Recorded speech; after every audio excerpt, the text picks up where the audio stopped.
il est facile de vivre les yeux fermés, en interprétant de travers tout ce que l'on voit. John Lennon. Le processus de domestication est le rêve de la planète. Ce que vous voyez et entendez en ce moment précis n'est qu'un rêve. Vous rêvez à l'instant même, le cerveau éveillé. Rêver est la fonction principale de notre esprit, qui fait cela 24 heures par jour. Il rêve lorsque le cerveau est éveillé, et également lorsque ce dernier dort.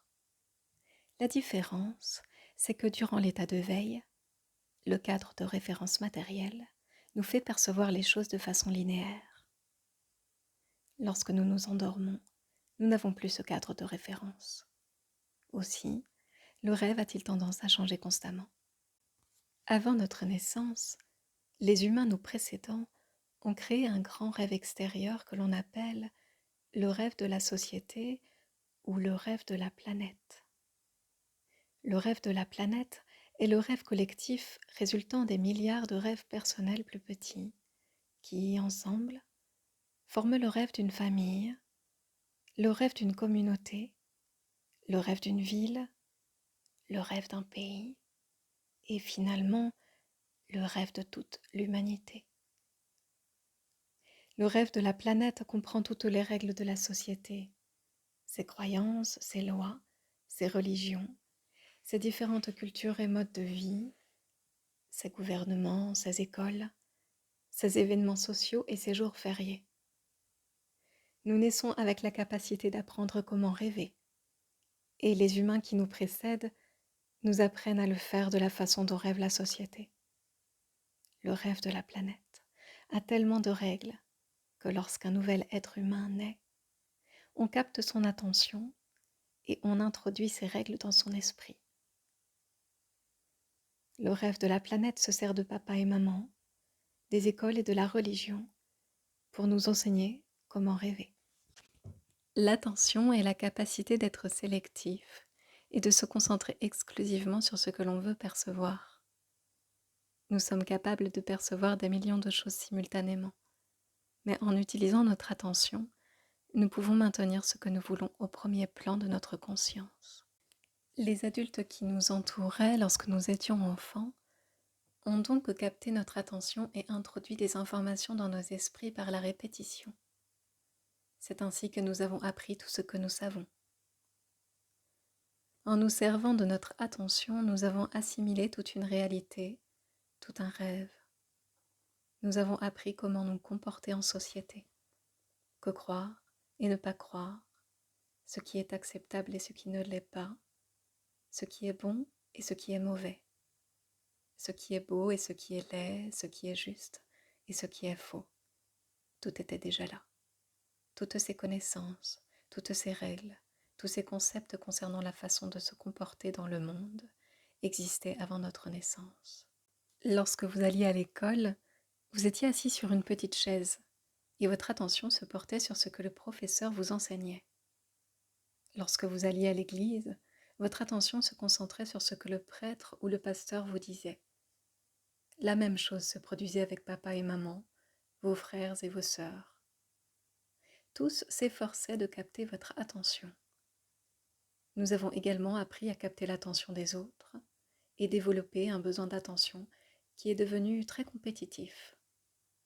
Les enfants se disputent toujours l'attention de leurs parents, de leurs professeurs, de leurs amis. Regardez-moi, regardez ce que je suis en train de faire. Eh oh, je suis là. Et les chats aussi, comme vous aurez remarqué, je vais la garder quand même parce qu'elle est assez drôle. Je reprends la lecture. Le besoin d'attention devient ainsi de plus en plus fort et se perpétue à l'âge adulte.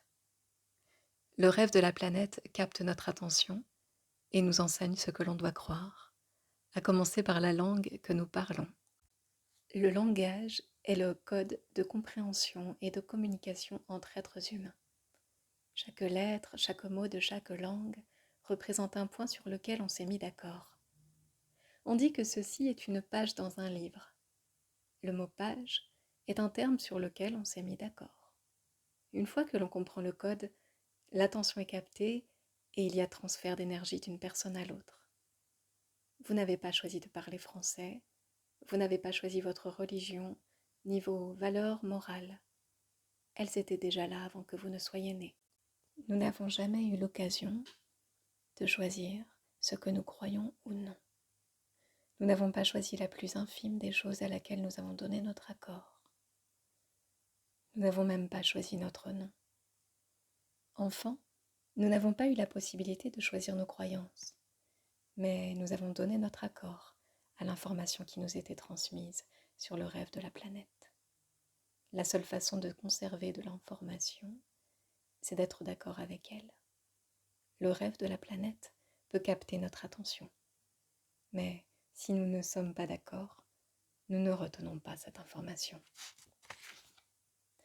Du moment que nous sommes d'accord, nous croyons. C'est ce qu'on appelle la foi.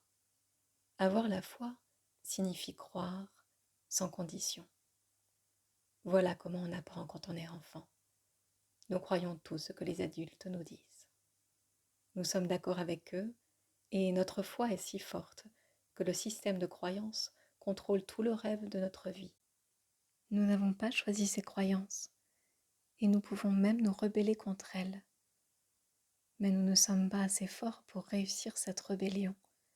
Il en résulte une soumission aux croyances avec notre accord.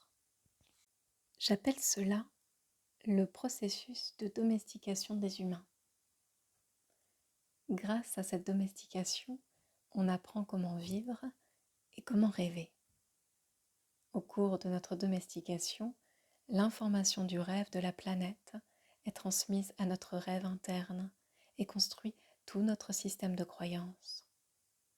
Enfant, on nous apprend d'abord le nom des choses. Maman, papa, lait, bouteille.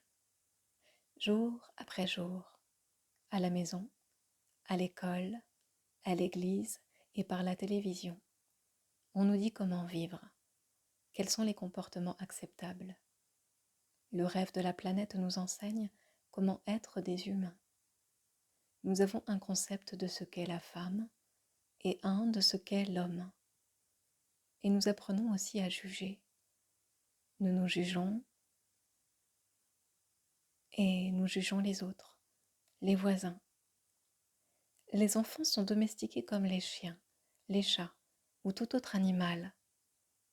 Pour instruire un chien, on le punit et on le récompense. De manière analogue, nous formons nos enfants que nous aimons tant, exactement comme on dresserait un animal domestique, par un système de punition et de récompense. Enfant, on nous disait « tu es un gentil garçon » ou « tu es une gentille fille » lorsque nous faisions ce que papa et maman voulaient. Lorsque ce n'était pas le cas, on nous qualifiait de méchants, méchante fille ou méchant garçon. Chaque fois que nous enfreignions les règles, nous étions punis. Lorsque nous les respections, on nous récompensait. On nous punissait plusieurs fois par jour et nous recevions également plusieurs récompenses quotidiennes. Bientôt, nous avons commencé à avoir peur d'être punis ou de ne pas recevoir de récompense. Celle-ci consistant à obtenir l'attention de nos parents ou d'autres personnes, telles que nos frères et sœurs, professeurs et amis.